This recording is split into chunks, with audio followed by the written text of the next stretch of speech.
हर इंसान अपनी कहानी खुद नहीं लिखता। कुछ कहानियां किसी और के त्याग की स्याही से लिखी जाती हैं। आज की कहानी एक ऐसे पति की है जिसने अपनी पूरी जिंदगी अपनी पत्नी के सपनों के नाम कर दी। तो वीडियो को अंत तक जरूर देखें। रात के 2:30 बजे पूरा मोहल्ला सो चुका है। एक छोटे से कमरे में टेबल लैंप की रोशनी में अनन्या पढ़ रही है। उसकी आंखों में नींद है लेकिन हार नहीं। उसी समय रसोई में आरव चुपचाप चाय बना रहा है। वह कप लेकर आता है। वह कुछ नहीं बोलता, बस किताब के पास रख देता है। अनन्या मुस्कुराती है। तुम सोए नहीं? आरव हंसता है। जो सपना तुम्हारा है उसमें नींद मेरी कैसी हो सकती है? अनन्या उसकी तरफ देखती रह जाती है। सुबह 4 बजे आरव की आंख खुलती है। वह धीरे से उठता है ताकि अनन्या की नींद न टूटे। पुराने जूते पहनता है, साइकिल उठाता है, दूध के कैन बांधता है। दुनिया समझती थी वह एक दूध वाला है, लेकिन असल में वह सपनों का बोझ उठाने वाला आदमी था। एक बच्चा पूछता है, भैया इतनी ही सुबह क्यों? आरव मुस्कुराता है और बोलता है, किसी की सुबह मेरी रात से शुरू होती है। सपनों की फीस, कोचिंग सेंटर की फीस 75,000 रुपये होती है। अनन्या चुप हो जाती है। इतने पैसे? आरव बोलता है, तुम बस पढ़ाई करो। रात में आरव अकेला बैठा है। वह अपनी माँ की पुरानी रिंग निकलता है, उसे अपने सीने से लगाता है और बोलता है, माँ मुझे माफ करना, आज आपकी याद नहीं बेच रहा, आपका आशीर्वाद आगे बढ़ा रहा हूँ। अगले दिन वह रिंग बेच कर आता है और फीस जमा करके घर लौटता है। अनन्या को सच नहीं पता था कि आरव ने कहाँ से पैसे जुटाए हैं। कोचिंग के बाहर कुछ अमीर छात्र, एक लड़का हंसता है, देखो दूध वाले की बीवी IAS बनेगी। सब हंसते हैं। अनन्या की आंखें भर जाती है। घर पहुंचते हैं, मैं नहीं पढ़ूंगी। आरव कुछ नहीं बोलता। वह बाहर जाता है, मिट्टी उठाता है, उसके हाथ पर रखता है। देखो हीरा भी इसी मिट्टी से निकलता है। तुम लोगों की बात सुनोगी या अपने सपनों की? अनन्या पहली बार रोते हुए मुस्कुराती है। रात में घर के छत के नीचे, आसमान में हजारों तारे के नीचे आरव बोलता है, एक वादा करो अनन्या। अनन्या बोलती है, क्या? आरव, जिस दिन तुम सफल बनोगी उस दिन कभी किसी गरीब का मजाक नहीं उड़ने दोगी। अनन्या, और तुम? आरव, मैं भीड़ में कहीं खड़ा रहूंगा, बस तुम्हें जीते हुए देखूंगा। दोनों आसमान की तरफ देखते हैं। कुछ वादे कागज पर नहीं लिखे जाते, वो पूरे जिंदगी निभाए जाते हैं। लेकिन उन्हें क्या पता था, अगली सुबह उनकी जिंदगी हमेशा के लिए बदलने वाली थी। सुबह 5:15 बजे हल्का कोहरा।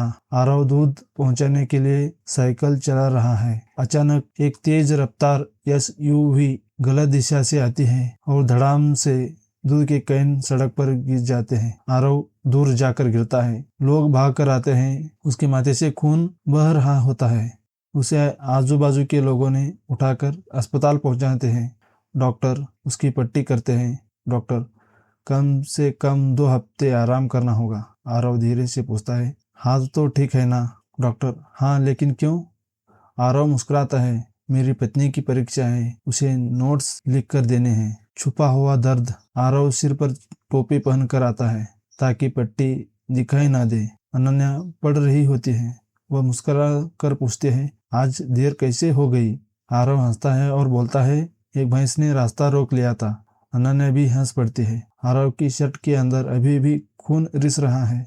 कुछ लोग अपना दर्द छुपाते नहीं, उसे मुस्कान में बदलते हैं। रात में अचानक पूरा मोहल्ले की बिजली चली जाती है। अनन्या घबरा जाती है। अब पढ़ाई कैसे होगी? आरव बाहर जाता है, पुराना लालटेन साफ करता है। पड़ोसी के बंद पड़े स्टोर से एक पुराना आईना लाता है। लाइट की रोशनी आईने से टकराकर पूरे कमरे में फैल जाती है। कमरा पहले से ज्यादा रोशन हो जाता है। अनन्या हैरान रह जाती है। आरव मुस्कुराकर कहता है, रोशनी कम नहीं थी, बस उसे सही दिशा चाहिए थी। आरव रोज शाम को इंटरव्यू लेने वाले अधिकारी की भूमिका निभाता है।